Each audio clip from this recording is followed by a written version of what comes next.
RCB, RCB. Team RCB is an absolute juggernaut from past 2 years. I am sure ಈ ಒಂದು statement ಅನ್ನ ನೀವು ಬೇರೆ ಬೇರೆ ನ್ಯೂಸ್ ಚಾನೆಲ್ಸ್ ಅಲ್ಲಿ ಸ್ಪೋರ್ಟ್ಸ್ ಕಮೆಂಟೇಟರಿಯಲ್ಲಿ ಡೆಫಿನೆಟ್ಲಿ ಕೇಳಿಸ್ಕೊಂಡಿರ್ತೀರ. ಈ ಜಗರ್ನಾಟ್ ಅನ್ನೋ ವರ್ಡನ್ನ ಎಲ್ಲೋ ಕೇಳ್ದಂಗಿದೆಯಲ್ಲ ಅಂತ ಹೇಳ್ಬಿಟ್ಟು ಗೂಗಲ್ ಮಾಡಿದ್ರಿ ಅಂತಂದ್ರೆ ಅನ್ಕಂಟ್ರೋಲೆಬಲ್ ಫೋರ್ಸ್ ಅನ್ನುವಂತಹ ಮೀನಿಂಗ್ ಅನ್ನ ಕೊಡುತ್ತೆ. ಆದ್ರೆ ಇದ್ರ ರಿಯಲ್ ಮೀನಿಂಗ್ ಎಲ್ಲಿಂದ ಒರಿಜಿನೇಟ್ ಆಗಿದ್ದು ಅನ್ನೋದನ್ನ ನಾವು ತಿಳ್ಕೊಂಡ್ವಿ ಅಂತಂದ್ರೆ ವಿ ವಿಲ್ ಬಿ ಸರ್ಪ್ರೈಸ್ಡ್. ಯಾಕೆ ಅಂತಂದ್ರೆ ಜಗರ್ನಾಟ್ ಅನ್ನೋ ಒಂದು ಇಂಗ್ಲಿಷ್ ಪದ ಹುಟ್ಟಿಕೊಂಡಿದ್ದು ಜಗನ್ನಾಥ ಅನ್ನುವಂತಹ ಸಂಸ್ಕೃತ ಪದದಿಂದ.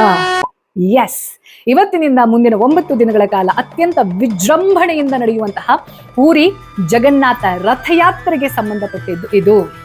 ಯಾವಾಗ ಈ ಬ್ರಿಟಿಷ್ ಕೊಲೋನಿಯಲ್ ಎರಾ ಅನ್ನೋ ಟೈಮಲ್ಲಿ ಭಾರತೀಯರ ನಂಬಿಕೆಯನ್ನ, ಸನಾತನ ಧರ್ಮದ ನಂಬಿಕೆಯನ್ನ ಈ ಬ್ರಿಟಿಷರು ಆಡ್ಕೊಂಡು ನಗ್ತಾ ಇದ್ರು, ಅದನ್ನ ಸೂಪರ್ಸ್ಟಿಷನ್ ಅಂತ ಹೇಳ್ಬಿಟ್ಟು ಹಣೆಪಟ್ಟಿಯನ್ನ ಕಟ್ತಾ ಇದ್ರು. ಆ ಸಂದರ್ಭದಲ್ಲಿ ಪೂರಿ ಜಗನ್ನಾಥ ರಥಯಾತ್ರೆ ಅನ್ನುವಂಥದ್ದು ಏನ್ ನಡೀತಿತ್ತು, ಅವಾಗ ಆ ರಥದ ಕಾಲಿಗೆ ಸಿಕ್ಕಿ ಜನ ಸತ್ತೋಗ್ತಾ ಇದ್ರಲ್ಲ, ಆ ಒಂದು ಅನ್ಕಂಟ್ರೋಲೆಬಲ್ ಫೋರ್ಸ್ ಅನ್ನ ನೋಡ್ಬಿಟ್ಟು ಜಗನ್ನಾಥ ಇದ್ದದ್ದನ್ನ ಆ ಕೆಂಪು ಮೂತಿಯವರ ಮುಖದ ನಾಲಿಗೆಗೆ ಸಶಿಯದ್ದೆ ಅದನ್ನ ಪ್ರೊನೌನ್ಸ್ ಮಾಡಕ್ಕಾಗದ್ದೆ ಜಗರ್ನಾಟ್ ಅಂತಂದ್ರೆ ಅನ್ಕಂಟ್ರೋಲೆಬಲ್ ಫೋರ್ಸ್ ಅನ್ನುವ ಅರ್ಥದಲ್ಲಿ ಆಕ್ಸ್ಫರ್ಡ್ ಡಿಕ್ಷನರಿಯಲ್ಲಿ ಇಂಟ್ರೊಡ್ಯೂಸ್ ಮಾಡಿಕೊಂಡ್ರು.